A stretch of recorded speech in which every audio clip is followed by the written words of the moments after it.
வணக்கம் டீச்சர்ஸ். இது ஸ்ரீ பாலதர்மன் கந்தசாமி.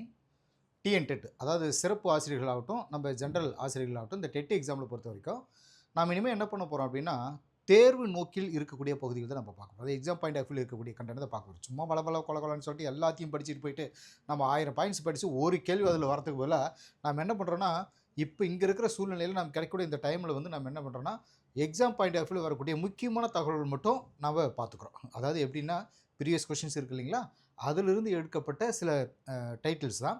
போன முறை டெட்டு பாஸ் பண்ணுங்க மேக்ஸிமம் ஸ்டூடெண்ட்ஸ் நம்ம என்ன சொல்கிறதுனா, அந்த இம்பார்ட்டன்ட் ஏரியான்னு சொல்லிட்டு நம்ம கொடுத்தோம் பாருங்கள், அதை படித்த ஸ்டூடெண்ட்ஸ் மட்டுமே நிறைய பேர் பாஸ் பண்ணியிருக்காங்க. ஏன்னா ப்ரீவியஸ் கொஷின்ஸ் ஒவ்வொரு முறையும் நம்ம கை கொடுத்துட்டு தான் இருக்குது. இன்றைக்கி வந்து பார்த்திங்கன்னா, அந்த ப்ரீவியஸ் கொஷின்ஸில் இருக்கக்கூடிய அத்தனை டாப்பிக்கிலும் நம்ம பார்த்துட்டோம்னா போதும், அசால்ட்டாக பாஸ் பண்ணிடலாம். அதனால் போட்டு இதை பற்றி நீங்கள் வந்து ரொம்ப ஃபீல் பண்ண வேண்டாம், சரிங்களா? இது என்ன நிறைய போர்ஷன் இருக்குது, அதெல்லாம் நம்ம வேலைக்கு போய்ட்டு இப்போ நம்ம படிக்கிறது அந்த கவலையே வேணாம். எக்ஸாம் பாயிண்ட் ஆஃப் வியூ, அதாவது தேர்வு பகுதி, தேர்வில் எதிர்பார்க்கப்படும் பகுதி அப்படின்னு சொல்லக்கூடிய பகுதியில் தான் நம்ம இனிமேல் பார்க்க போகிறோம். இதில் அந்த வகையில் பார்த்திங்கன்னா, நோய்கள், வைரஸ், பாக்டீரியா, இந்த நோய்கள்லேருந்து இம்பார்ட்டன்ட் நோய்கள் மட்டும் நம்ம இதில் கொடுத்துருக்கோம். அதில் பார்த்திங்கன்னா ஃபஸ்ட்டு டெங்கு காய்ச்சல். இது என்ன வைரஸால் வந்தது அப்படின்றது போன டெட்டோட கேள்வி, சரிங்களா? இதில் நம்ம என்ன தெரிஞ்சுக்கணும்னா, டெங்கு காய்ச்சலானது DEN 12 வைரஸால், இது பிளே வைரஸ் வகை சந்தன்னு சொல்கிறது, தோற்றுவிக்கப்பட்டு ஏடிஸ் எஜிப்டி அப்படின்ற அந்த கொசுவால் பரவுது. இது ரத்த தட்டுகளுடைய எண்ணிக்கை குறையுது. ரத்த தட்டுகள் பார்த்திங்கன்னா, நமக்கு பிளட் செல்ஸ் 3 இருக்குது இல்லைங்களா, வெள்ளை அணுக்கள், சிவப்பணுக்கள், வெள்ளை அணுக்கள், ரத்த தட்டுகள். அந்த ரத்த தட்டுகளுடைய எண்ணிக்கை குறைக்குது.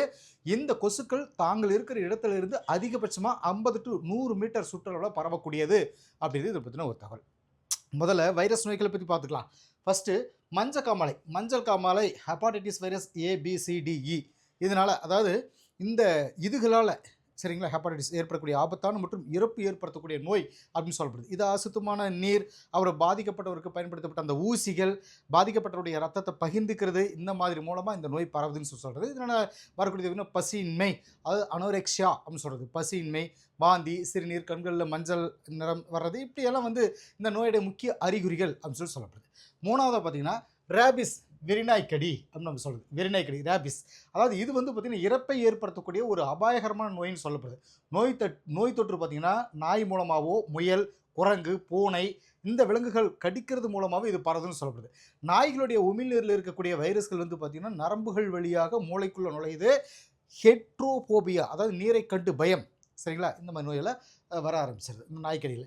2 to 12 வாரங்களாக காய்ச்சல் இருக்கும், அதாவது நடத்தையில் மாற்றம், இதெல்லாமே வந்து ரேபிஸ் நோயோட அறிகுறிகள் அப்படின்னு சொல்லப்படுது.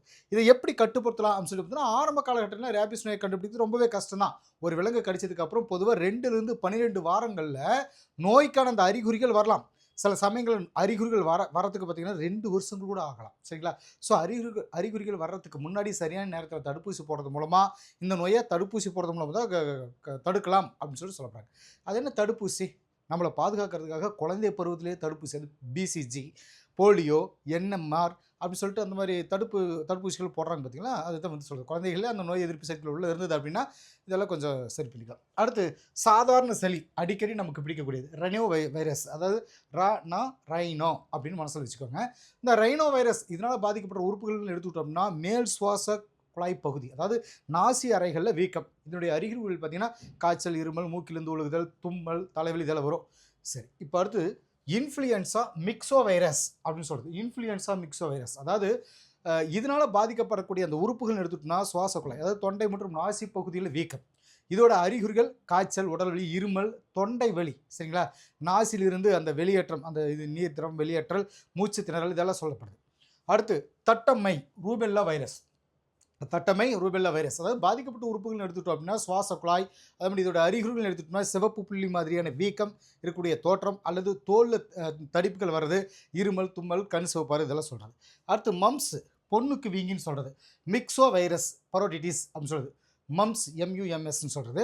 இதனுடைய நோய் காரணம் பார்த்தீங்கன்னா மிக்ஸோ வைரஸ் பரோடிட்டிஸ்ன்னு சொல்கிறது. பாதிக்கப்பட்ட அந்த உறுப்பு மேல் சுவாச குழாய், இதோடைய அறிகுறிகள் பார்த்தீங்கன்னா கண் உமிழ்நீர் சுரப்பி வீங்குது. இந்த இடத்துல வந்து இப்படி வீங்கிக்கும், சுரப்பி பெருசாக ஆகிறது, தாடியை அசைக்கிறது சிரமம், இப்படி மேலே ஆகிறது சிரமமாக இருக்கும். ஸோ இதெல்லாம் அதனுடைய அறிகுறிகள். அடுத்து சின்னம்மை, வாரிசெல்லா சோஸ்டர் வைரஸ். இந்த பிடிஎஃப் வந்து கீழவே உங்களுக்கு இருக்குங்க. இந்த இந்த டேபிளர் காலத்தை அப்படியே மனப்பாடம் பண்ணிக்க உங்களுக்கு டைம் இருக்கப்போ கண்டிப்பாக அதில் ஒரு கேள்வி நமக்கு இருக்குது. 1 அல்லது 2 கேள்விகள் இது வரும். சரிங்களா? இது நான் பிடிஎஃப் இந்த வீடியோ கீழே டிஸ்கிரிப்ஷன் கொடுத்துறேன். நீங்கள் அதனால் இங்கே நான் நடத்துகிற இடத்த மறைக்குது சார் அப்படின்னு சொல்லிட்டு ஃபீல் பண்ணுவேன்னா இது கீழே நான் உங்களுக்கு கொடுத்துறேன். சின்னம்மை வாரிசெல்லா சோஸ்டர் வைரஸ்ன்னு சொல்கிறது. அதாவது இதனால் பாதிக்கப்படக்கூடிய உறுப்பு பார்த்திங்கன்னா சுவாச குழாய், அதோடைய அறிகுறிகள், தோல் ஏற்படக்கூடிய வீக்கம், கொப்பளம், காய்ச்சல், அசதி அப்படி இப்படின்னு சொல்லலாம். சரிங்களா? சரி, அடுத்து வைரஸால் ஏற்படுத்தப்படும் நீர்வழி நோய்கள். வைரஸால் ஏற்படுத்தப்படும் நீர்வழி நோய்கள் அப்படின்னு சொல்லிட்டு இதில் ஒரு லிஸ்ட் நான் பார்க்க போகிறோம். அப்புறம் பாக்டீரியா ஏற்படுத்தப்படும் காற்று வழி நோய்கள், அதுக்கும் கீழே இருக்குது நீர்வழி நோய்கள் பாக்டீரியாவுக்கு.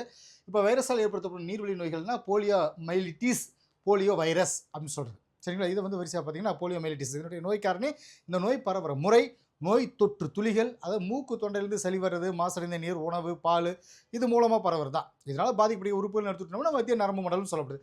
இதனுடைய அறிகுறிகள் எடுத்துக்கிட்டோம்னா கை கால்களில் வரக்கூடிய அந்த செயல் இழந்து போகிறது. அப்புறம் இதை எப்படி தடுக்கலாம் பார்த்தீங்கன்னா சால்க் அப்படின்ற ஒரு தடுப்பு மருந்து அல்லது வாய்வழி போலியோ தடுப்பு மருந்து மூலமாக இதை தடுக்கலாம். சரிங்களா? அடுத்து ஹெப்படைட்டிஸ் ஏ. ஹெப்படைட்டிஸ் ஏ அல்லது நோய் தொற்றக்கூடிய ஹெப்படைட்டிஸ் நோய் காரணம் பார்த்தீங்கன்னா ஹெப்படைட்டிஸ் ஏ வைரஸ் HAVன்னு சொல்கிறது. இந்த நோய் பரவுற முறைன்னு எடுத்துட்டோம் அப்படின்னா மாசடைந்த நீர், உணவு, அது மட்டும் இல்லாமல் வாய்வழி பாதுகாப்பு. சரிங்களா? இதனால் பாதிக்கப்பட்ட உறுப்புகள் எடுத்துக்கிட்டோம்னா கல்லீரல் வீக்கம், இதனுடைய அறிகுறிகள் எடுத்துட்டோம்னா குமட்டல், பசியின்மை, அதீத காய்ச்சல், மஞ்சக்காமலை இதெல்லாம் வரும். தவிர்க்க வேண்டியது பார்த்திங்கன்னா உணவு கெட்டு போகிற உணவு அதை தடுக்கணும். உணவை சரியாக கையாளணும். குளோரினேற்றம் செஞ்ச கொதிக்க வச்ச நீரை குடிக்கணும். இந்த மாதிரி சொல்லலாம். தனி மனித சுகாதாரம் இதெல்லாம் சொல்லலாம். சரிங்களா? அடுத்தது அதீத வயிற்றுப்போக்கு, ரோட்டா வைரஸ். நான் இம்பார்ட்டண்ட்டான இந்த நோய்கள் மட்டும் தான் கொடுத்துருக்கேன். இதுலேருந்து கண்டிப்பாக கேள்வி நமக்கு வரும். ரோட்டா வைரஸ் நோய் பரவுற முறைன்னு எடுத்துட்டோம்னா மாசடைந்த நீர், உணவு, வாய் வழியாக பாதிக்கப்படக்கூடிய உறுப்புகள் பாதிப்பு இதெல்லாம். சரிங்களா? பாதிக்கப்படக்கூடிய உறுப்புகள்னு எடுத்துட்டோம் அப்படின்னா குடல் தான். அதனுடைய அறிகுறிகள் பார்த்திங்கன்னா நீர்ம நிலையில் சளி மாதிரியான மலம் கழிதல், வாந்தி, காய்ச்சல் இந்த மாதிரிலாம் சொல்லலாம். சரியான சுத்தம் சுகாதாரம் இருக்கணும் அப்படின்னு சொல்கிறாங்க. அடுத்து பாக்டீரியாவால் ஏற்படுத்தப்படும் காற்று வழி நோய்கள். இது வெரி வெரி இம்பார்ட்டன்ட். ஃபஸ்ட் எடுத்துமே காசநோய், மைக்கோபாக்டீரியம் டியூபர்குலோசிஸ். இதனுடைய நோய் கிருமி பேர் தான் இது. நோய் தொற்று முறைன்னு எடுத்துட்டோம் அப்படின்னா பாதிக்கப்பட்ட நம்மளுடைய சளியில் இருக்கக்கூடிய நோய் தொற்று பாதிக்கப்படுற உறுப்பு நுரையீரல் தான்.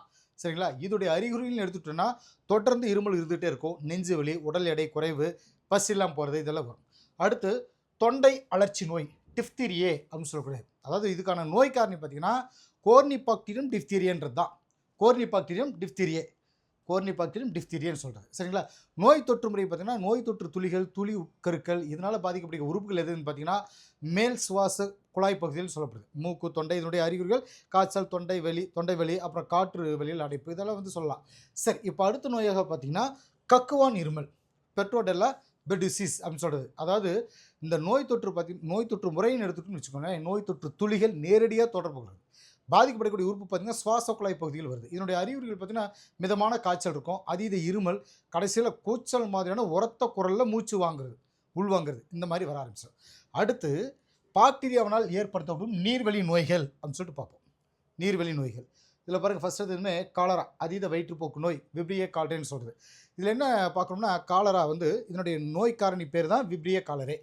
இந்த நோய் பரவக்கூடிய முறைன்னு எடுத்துட்டோம்னா சுகாதாரமற்ற உணவு தான், நீர் தான், வாய் வழியோ உள்ளே போகிறது, அப்புறம் வீட்டு ஈக்களால் பரவக்கூடியது ஈக்கள். இதனால் பாதிக்கப்பட்ட உறுப்புகள்னு எடுத்துக்கிட்டோம் அப்படின்னா குடல் பகுதி. இதனுடைய அறிகுறிகள்னு எடுத்துட்டோம்னா வாந்தி, தசை பிடிப்பு, தலை சுற்றல், இந்த மாதிரி நீர் சத்து வெளியேற்றம். இதை தவிர்க்கிறதுக்காக நம்ம என்ன பண்ண போகிறோம்னா சுகாதாரமான துப்புரவு, வாய்வழி நீர் சத்து தரக்கூடிய ORS நீர்மத்தை எடுத்துக்கணும் அப்படின்னு சொல்லலாம். அடுத்து டைஃபாய்டு, குடல் சார் காய்ச்சல்னு சொல்கிறது. சால்மோனெல்லா டைஃபாய்டு குடல் சார் காய்ச்சல். அதாவது இதனுடைய நோய் காரணம் பார்த்திங்கன்னா சால்மோனெல்லா டைஃபி. நோய் பரவுற முறைன்னு எடுத்துட்டோம்னா இந்த நோயால் பாதிக்கப்பட்டவருடைய கழிவு கலந்த நீர் மற்றும் உணவு. சரிங்களா? வீட்டு ஈக்கள் மூலமாக பரவுறது. இதனால் பாதிக்கப்பட்ட உறுப்புகள்னு எடுத்தோம்னா சிறுகுடல் தான். இதனுடைய அறிகுறிகள் பார்த்திங்கன்னா அதிக காய்ச்சல் வரும், ரொம்ப பலவீனமாக ஸ்ட்ரென்த்லெஸ்ஸாக இருக்கிறது, அடிவயிற்றில் வரக்கூடிய வலி, அப்புறம் தலைவலி, பசி இல்லாமல் போகிறது, நெஞ்சு பகுதி, மேல் பகுதியெல்லாம் வயிற்று பகுதியில் அரிப்பு. இது எல்லாமே வந்து தவிர்க்கணும் அப்படின்னா பூச்சிகள் மற்றும் தூசுகள் மூலமாக உணவானது கெட்டு போகிறதுலேருந்து தவிர்க்கணும். அதாவது பாலை பதப்படுத்தி பொதுவான சுகாதாரத்தை அதிகரிக்குதுன்னு சொல்லுவாங்க. பாலை பதப்படுத்துன்னு சொல்லுவாங்க. எதிரி உயிர் மருந்துகள் வச்சு மருத்துவம் பார்க்குறாங்க. சரிங்களா? அடுத்து இதெல்லாம் இதுவரையும் பார்த்தீங்கன்னா முக்கியமானதை சொல்லுவோம். இங்கே இருக்கிறது வந்து அங்கங்கே புக்கில் கொடுத்துருக்குற ஒரு சில முக்கியமான நோய்கள். சரிங்களா? மலேரியா இது வந்து புரோட்டோசோவான்னு சொல்கிறது. கடத்திகள் வழியாக பரவக்கூடிய நோய்கள் சொல்கிறது நம்ம பார்த்தோம்னா, அது என்ன கடத்திகள் அப்படிங்கிறது நோய் கிருமி ஒரு இடத்துலேருந்து இன்னொரு இடத்துக்கு கடத்தக்கூடிய இடையீட்டு வேலையை செய்யுது. சரிங்களா? பல பூச்சிகளும் விலங்குகளும் பார்த்தீங்கன்னா இந்த மாதிரியான கடத்திகளை வேலை செய்யுது. இதில் முதல்ல சொல்கிறது என்ன சொல்றது பிளாஸ்மோடியத்தில் வரக்கூடிய மலேரியான்னு சொல்கிறது. அதாவது மலேரியா வந்து பிளாஸ்மோடியம் அப்படின்ற புரோட்டோசோவாவில் சார்ந்த ஒட்டுண்ணியால் இது ஏற்படுது. என்னென்னா இதுக்கு முன்னாடி வைரஸ் நோய்கள் பார்த்தோம், பாக்டீரியா நோய்கள் பார்த்தோம். மலேரியாங்கிறது வந்து புரோட்டோசோவான் அப்படின்ற ஒரு கிருமியால் வரக்கூடியது தான். சரிங்களா? இதனுடைய வகைகள் எடுத்துக்கிட்டோம்னா plasmodium vivax, plasmodium malariae, plasmodium falciparum, plasmodium ovale அப்படின்னு சொல்லக்கூடியது. சரிங்களா? இதில் பிளாஸ்மோடியம் ஃபால்சிபாரம் வந்து ரொம்பவே கூடியது, உயிரையே பறிக்கக்கூடியதுன்னு சொல்லப்படுது. உலகம் முழுசாக கணக்கிடுறப்ப பார்த்தீங்கன்னா ஒவ்வொரு வருஷமும் தோராயமாக 300 மில்லியன் அதாவது 30 கோடி மக்கள் மலேரியா நோயால் பாதிக்கப்படுறாங்க அப்படிங்கிறது ஒரு தகவல். இது மனிதனுக்கு ரொம்பவே அபாயகரமானதாக இருந்தாலும் குணப்படுத்தக்கூடிய நோய் தான் அப்படின்னு சொல்லப்படுது. மனிதனுடைய ரத்தத்தை குடிக்கக்கூடிய பெண் கொசுவாகிய அனாபிளஸ் கொசுவால் தான் இது கடத்தப்படுது. குயினைன் மாத்திரைகள் இது நல்லா நோட் பண்ணிக்கோங்க. குயினைன் மாத்திரைகள் மலேரியா ஒட்டுண்ணிகளை கொல்லுது. சரிங்களா? அடுத்ததாக சிக்கன்குனியா ரொம்பவே கஷ்டப்பட்டுருப்போம் இல்லையா? ஒற்றைலை ஆரண்ய வைரஸ்ன்னு சொல்கிறது. இந்த நோயானது ஒற்றைலை ஆரண்ய வைரஸ் அப்படிங்கிற வைரஸால் ஏற்படுது. இந்த நோயானது பாதிக்கப்பட்ட ஏடிஸ் எய்ஜிப்டி அதாவது எய்ஜிப்டின்னு சொல்லக்கூடிய கொசு பகல் நேரத்தில் மனிதர்கள் கடிக்கிறலாம் பரப்பப்படுது. இதனால் கடுமையான தொடர்ச்சியான மூட்டு வலி இதுதான் ரொம்ப முக்கியமானது. உடல் அரிப்பு, தலைவலி, காய்ச்சல் இதெல்லாம் மூட்டுகளில் வரக்கூடிய வலியானது பல நாட்கள் நீங்காமல் இருக்கும். இந்த வைரஸ் ஆனது அடைக்கக்கூடிய காலம் பார்த்திங்கன்னா 2லேருந்து 12 நாட்கள்னு சொல்லப்படுது.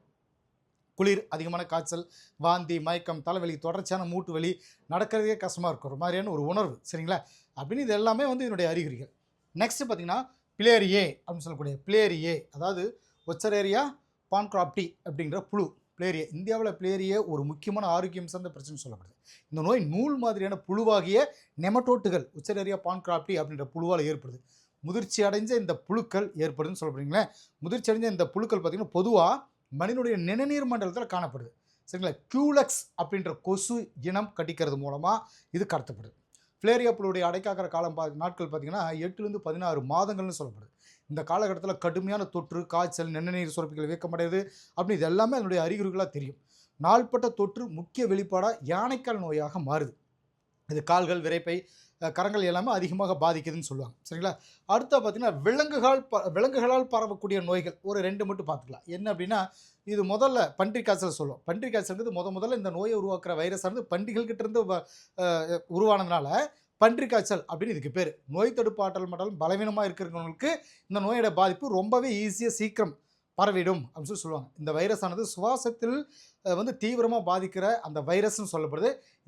இது வந்து பார்த்திங்கன்னா காற்றின் மூலமாக தொற்றிக்கூடிய நோய் அப்படின்னு சொல்லப்படுது. இந்த பன்றி காய்ச்சல் வந்து பன்றிகளை தாக்குற வைரஸால் ஏற்பட்டு மனிதர்களையும் பாதிக்குது. இன்ஃப்ளூயன்ஸா வைரஸ் H1N1 அப்படின்ற உயிரி தான் இந்த நோய் பரவதுக்கு காரணமாக இருக்குது. 2009 பன்றி காய்ச்சல் இப்போ கண்டுபிடிச்சாங்க. இந்த நோய் பல மில்லியன் மக்களை தாக்கிச்சு. அதனால் ஜூன் 2009 உலக சுகாதார நிறுவனம் WHO வேர்ல்டு ஹெல்த் ஆர்கனைசேஷன் சொல்லக்கூடிய இந்த அமைப்பானது பன்றி காய்ச்சல் நோயை பெரும் கொள்ளை நோய் அப்படின்னு அறிவிச்சது. 2015 இந்தியாவில் 31,000 மக்கள் இந்த நோயால் பாதிக்கப்பட்டு அதில் 1900 பேர் இறந்ததாக தகவல் வந்திருக்கு. சரிங்களா? அடுத்ததாக பறவைகள் மூலமாக பரவக்கூடிய இன்ஃப்ளூயன்ஸா பறவை காய்ச்சல்னு சொல்கிறது. பறவை இன்ஃப்ளூயன்ஸா அப்படிங்கிறது பறவை காய்ச்சல் வந்து பல எண்ணிக்கையிலான வைரஸ்களால் தொற்றும் நோய்களாக இதுக்கு பேர் சொல்லப்படுது. கோழி பண்ணைகள் இருக்கக்கூடிய இந்த கோழிகள், வான்கோழி, அப்புறம் வாத்து இந்த மாதிரியான பறவைகள், காட்டு பறவைகள், வீட்டில் வளர்க்கக்கூடிய பறவைகள் இதுகளால் இந்த வைரஸ் ஆனது பரவி இந்த நோய் உண்டாகுது. இந்த நோயானது பார்த்திங்கன்னா இன்ஃப்ளூயன்ஸ் வைரஸ் H5 அது வந்து H1 இது H5N1 நுண்ணுயிரியால் ஏற்படுது. இந்த நோய் கிருமியோட அடைக்காக்கிற காலம் பார்த்திங்கன்னா 2லேருந்து 7 நாட்கள்னு சொல்லப்படுது. பறவை இன்ஃப்ளூயன்ஸா வைரஸ் அப்படின்னு சொல்லக்கூடிய H5N1 வைரஸ் 1996 தோன்றியதுன்னு சொல்கிறாங்க. இந்த வைரஸில் முதல்ல தெற்கு சீனா, ஹாங்காங்கில் நோய் வந்ததாக சொல்லப்படுது. அப்புறம் இந்த கொரோனா கூட பார்த்திங்கன்னா சீனாலேருந்து வந்ததாக சொல்லப்படுறாங்க. அதனால் மேக்ஸிமம் சீனா பக்கம் இருந்த நோய்கள் வரும் போல். இந்த வைரஸ் ஆனது 1997 உலக சுகாதார நிறுவனத்தில் முதலாவதாக மனுஷனுக்கிட்ட கண்டுபிடிச்சாங்க. முதல்ல இந்த நோயோட வெளிப்பாடு 2003 கண்டுபிடிச்சதாக ஒரு தகவல் உண்டு. ஓகே, முக்கியமான இந்த லிஸ்ட்டை மட்டும் மனப்பாடம் பண்ணிக்கோங்க. கண்டிப்பாக இதில் 1 அல்லது 2 கேள்விகள் உங்களுக்கு வரும். ஓகே டீச்சர்ஸ், அடுத்த வீடியோவில் நம்ம சந்திப்போம். தேங்க்யூ.